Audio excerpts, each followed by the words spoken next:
For more than half a century, audiences believed they understood the magic between Robert Redford and Barbra Streisand. The Way We Were became a cultural landmark, often remembered as a great love story fueled by undeniable chemistry. What most people never considered was that the connection on screen was not born from romance, but from something far more complicated. Unresolved emotion, guarded pain, and two people standing on opposite sides of vulnerability. Barbra Streisand was never afraid of emotion. She led with it, trusted it, and brought it into every performance. Robert Redford was the opposite. He carried himself with quiet restraint, a man who revealed very little and protected his inner life fiercely. From the moment they began working together, that contrast created friction. Streisand felt his distance. Redford felt her intensity. Neither quite knew how to meet the other halfway. Behind Redford's calm exterior was a lifetime shaped by loss. His mother died suddenly when he was still a teenager, and not long after, he and his wife lost their infant son.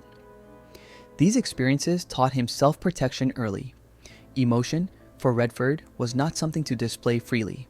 It was something to manage, to keep contained. That instinct followed him into every relationship, personal and professional. On set, this emotional divide manifested as tension. Streisand later admitted she misread Redford's reserve as disinterest or arrogance. In reality, it was caution. He feared emotional exposure, especially with someone as perceptive and expressive as she was. The irony is that this very tension became the heartbeat of the film. The pauses, the distance, the looks that seemed loaded with things unsaid. None of it was scripted. It was real, but not romantic in the way fans imagined.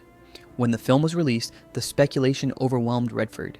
He hated the narrative that tied him romantically to Streisand, not because he disliked her, but because it felt invasive. Fame had already taken so much control from him, and now even his emotional boundaries felt threatened. He withdrew further, avoiding joint appearances and public discussion of their relationship altogether.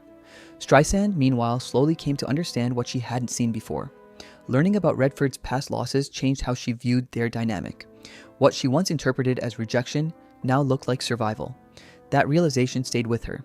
When Redford passed away at the age of 89, Streisand's response was quiet and deeply personal. Her words were not dramatic or revealing in a tabloid sense. They were tender, reflective. She spoke of joy, intensity, and a promise shared. Something symbolic, private, and unresolved. It wasn't the language of lost romance. It was the language of connection that never found a clear shape. What existed between them was not a love affair, but a shared emotional space neither fully entered nor escaped.